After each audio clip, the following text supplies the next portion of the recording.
Now, 1A is a state charter amendment, is that correct? Change the Constitution? Constitutional amendment. Okay, so we're saying we're going to permanently change the state constitution for a temporary fix.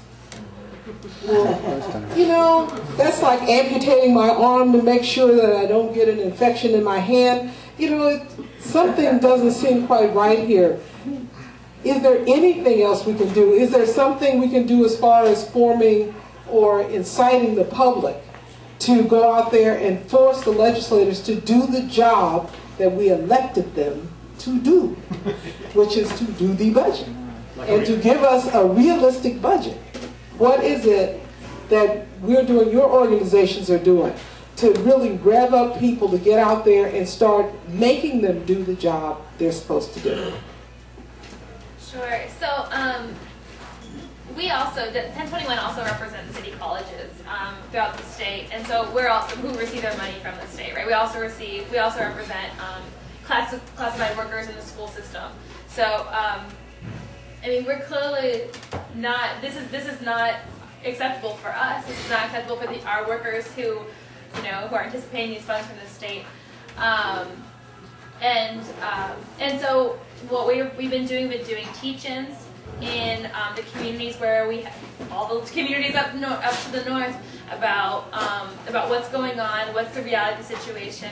I mean, it's plain old organizing. We've had marches in Sacramento, teaches and conferences in Sacramento, and trying to educate the public of California that taxes are not evil. Taxes pay the services that you rely on, and this is not good enough. And so why exactly what you're saying, that's exactly the line we've been using. Why this terrible permanent solution for a temporary problem that is an economic crisis we haven't seen the likes of in 70 years. Why are we using this as a launching point to change the structure of our state government? And with all these, and you can release the cap if this, or you can do it if that. Well, if that was true, then we wouldn't probably be. If it was so easy to undo the caps, then we wouldn't be even talking about caps, right? Because that wouldn't have been a deal at the end of the day if it was so easy and to do that. So I think it's good organizing and talking to your neighbors and talking to your friends all over the state, and getting on board when there is something, when we do come up with something, when we do find out what shall be our strategy to undo the 2/3 vote to do Prop 13. It's spending the time door knocking and talking to folks that you wouldn't normally want to necessarily have much in common with to talk to them about it, and going into the hard areas to be like, this is really important, and you that would benefit from this. And so I know it's maybe something that's going to take a lot of education, but or a lot of discussion. But I mean, that's how we win this war. It's not, I have one more question, because this kind of election, the low voter awareness of it, and special elections like this traditionally have a very low turnout. What is, if you're comfortable sitting next to each other, what is your strategy for voter turnout? And if you're not, that's okay. Well, I mean, it's a good question, but I mean, what kind of strategy do you have when you have around? It's going to be around 20%. In fact, I'm taking over/under bets on the 20%. Who do you think will vote? It's going to be those likely voters from both parties, people that always vote.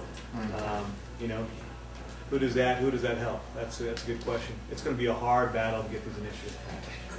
Very hard, because we have people on the extreme right that are opposed to them for one reason. We have people on the extreme left that are opposed to it for quite another. And are they the likely voters? More than likely, right? It's going to be a tough haul. But hey, I wanted to address real quick your question about what are we doing. SEIU and CTA are part of a coalition in Sacramento called the Fair Budget Coalition. Just was formed, and really came out of this whole May 19th issue. We are looking at, obviously with the 2/3 problem that we have, looking at going after these seats that are on the margin very seriously. This is something that all of us are responsible for. We haven't done a good enough job really investing in some of these marginal seats. We don't have any of those seats anymore in Region 1. We were Republican free, as I keep on telling people. But because Guy Houston seat was the last one. But people, you know, Abel Maldonado's seat, Jeff Denham's seat. We have in San Bernardino, we have Paul Cook's seat. We have Firo Masri has gone, the Democrat gone after the, I think it's an 80-37 down in that region. So there's a number of seats that we're looking at right now. We're doing extensive polling. We're going to be doing some visibility stuff. We're doing some organizing. We're starting early. Instead of waiting until we're 3 months out or 6 months out to start a campaign, we're starting now. Because 2010, it's all about 2010. Any other questions? We've got about 5 minutes, so any last comments? I'm just going to say my fear is that people are going to be so confused they are going to stay home. How can we make this simple from both of your point of view? Stick figures, I don't know. It's you know, it's very complex and it's very heavy. I will tell you, you guys have a large task ahead of you, obviously, to weigh all of these factors and, you know, people being torn on the issues of all this revenue that come in, saving public education, investing in public education, or scrapping it and let's see what we can do. Let's start over again and see if there's something better that we can get. We don't think we can get anything better at this time with the leadership that we have. I actually have this article that I brought with me just because Sean Steele is a former leader of the Republican Party in California, has written a piece. It's called "Republicans Worth Their Salt Won't Vote to Raise Taxes Again." They have sent a very strong message. At the Republican State Convention recently, about the last month and a half, they cut off all future political funding for those six Republicans that voted for this budget deal. They cannot get any more funding from the Republican Party. These folks have left the Republican Party. They are not faithful. They voted for tax increases. So that's the type of mentality we're dealing with. And so until we change that 2/3 vote, and until we get a new governor, we're going to be stuck with this problem. I guess you know, the state budget is a funny animal. It's a very complicated. It's very difficult. But this is the first time in a long time that we've seen, you know, revenue measures at the state level. There, you know, as a possibility. We shouldn't just jump because it's there. You know, this isn't the we have to. It's not just about this moment. It's not just about the couple of months coming ahead. It's also about what is the effect for 5 years down the line, 10 years down the line, 2 years down the line. What is actually going to happen, right? Because the taxes that are attached, these spending caps, are 4 years, but the spending caps are permanent. It's such a disaster and it's such a mess. We can't.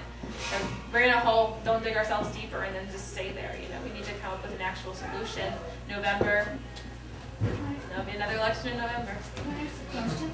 What about State Senator Leahy and Mark Leno and Fiona Ma? What are the local elected officials doing about this? Very good question. They are all in favor of this budget deal. They've communicated their position.